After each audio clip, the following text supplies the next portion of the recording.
is CBS News Miami. He was supposed to go on trial today, but instead, Ohad Fisherman is speaking out, saying he is grateful that the sexual battery charges against him have been dropped.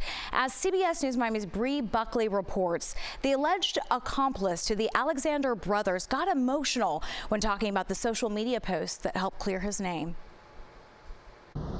We heard from Ohad Fisherman earlier today with his wife by his side. He got emotional, saying he's always been innocent, but was labeled a monster for the last year. Now, the Miami real estate broker was charged with sexual battery, accused of being an accomplice to the Alexander brothers and the incident from nearly 9 years ago. His lawyer says a Facebook video showing him on a boat near the same time the alleged sexual battery took place is what cleared his name. Prosecutors dropped the charge just a day before his trial was set to start. Ohad says he's a working man and soon-to-be father, and he should have never been charged. This was not dismissed on technicality. There is no deal, no compromise. The state dropped the charge because they knew I didn't do this. I'm an innocent. I want to thank my wife, my hero, always believing in me. The Alexander brothers' lawyers were both here as well, saying their clients' cases should be dismissed as well, claiming there is zero evidence they committed crimes.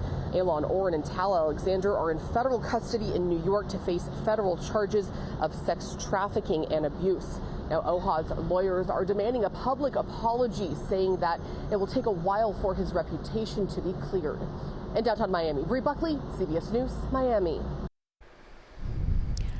Right now, a missing child alert remains in place for 2 children in Southwest Miami Dade. Authorities are searching for 6-year-old Ivy Mitchell and 10-year-old Devin Mitchell. They were last seen yesterday near Southwest 242nd Street and 128th Avenue near Homestead. Ivy was last seen wearing a white dress. Devin was last seen wearing a black shirt and black and white pants. If you have any information, call police. Now to the latest on the devastating flooding in Central Texas. The death toll is at 199 and expected to climb even higher. The last live rescue in Kerr County was made on Friday, and search and rescue teams are looking for any signs of hope as they work their way along the Guadalupe River. CBS News Miami's Nidia Cavazos is in Kerrville with the latest on this tragedy. Officials in Kerr County, Texas, say they are not focused on the timeline of events from early last Friday morning or whether more could have been done to alert the public as floodwaters rose rapidly. This team up here is focused on bringing people home. That's our focus. All those questions will be answered, but the priority right now is bringing people home. 5 campers and 1 counselor from Camp Mystic are still missing, and it is unclear how many people in total are unaccounted for. It's hard to know that number. Brian Christenberry's search and rescue team has assisted in the recovery of 17 bodies. He keeps the families in mind while digging through mountains of debris along the Guadalupe River. You know, I've had a lot of people come up to me that have lost their children and their loved ones and thanked me, and it's hard to even hear that because you know, they have closure, but we haven't pulled anybody out alive yet, and that's tough. President Trump and the First Lady will be visiting the devastated area on Friday to survey the damage. They've praised the response and rescue efforts. I think a lot of lives have been saved. That could have been as bad as it was, and you could have lost double or triple. This thing was just really horrible. For the Sell family, whose 2 daughters were at a summer camp not far from Mystic, they're just happy to be reunited. I had to wait a minute for them to hug their mom first. I'm kind of chopped liver, but ultimately when I did get the hugs, they were really sweet. Donations have poured in from around the world. Volunteers say they'll be here to help as long as there are those in need. Nidia Cavazos, CBS News, Kerrville, Texas. Now at 4, South Florida is stepping up and helping with relief efforts in Central Texas. The area has been devastated by flash floods. Global Empowerment Mission in Doral has been busy packing up boxes of supplies and loading them into trucks to be delivered. Supply kits include hygiene kits, food, and water supplies. And if you would like to help the communities devastated by the floods, we have compiled a list of resources. Just visit cbsnews.com/help Texas.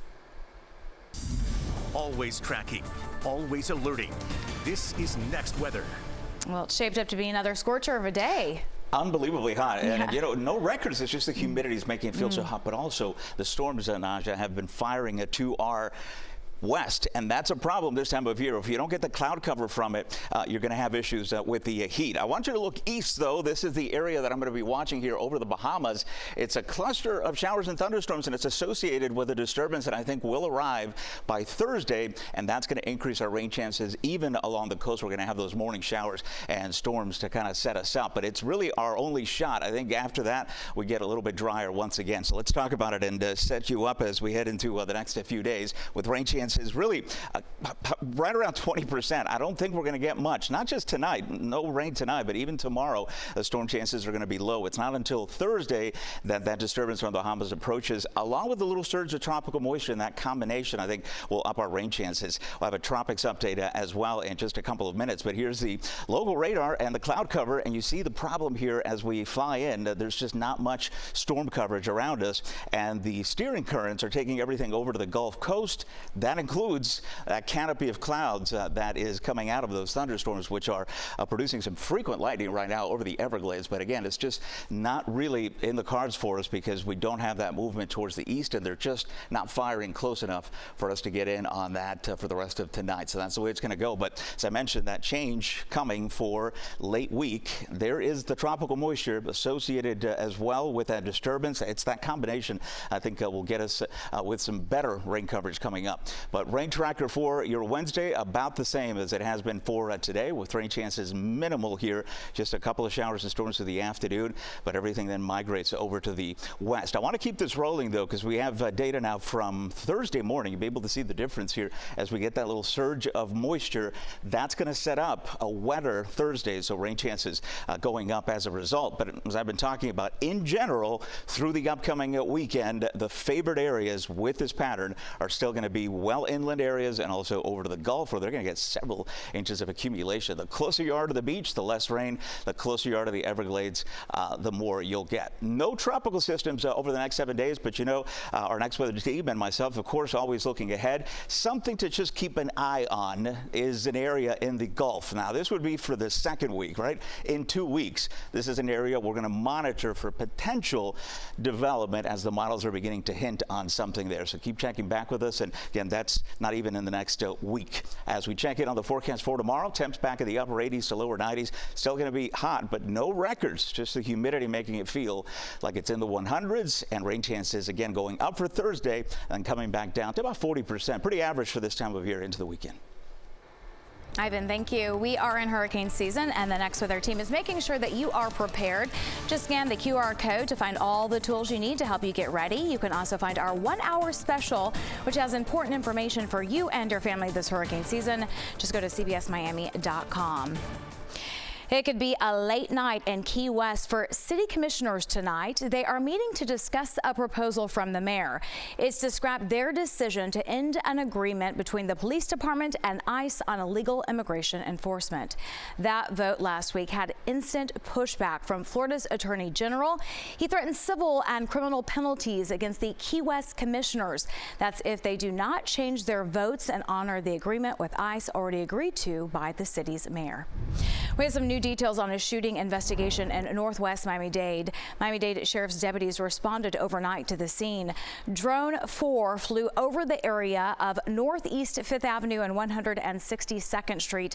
Deputies say a man was shot. He was rushed to the hospital. No word on his condition or what led up to the shooting. In North Miami Beach, police say one man was killed after a double shooting last night. A second victim, also a man, is in the hospital. It happened in the area of 20th Avenue and Northeast 161st Street. No word if any arrests have been made.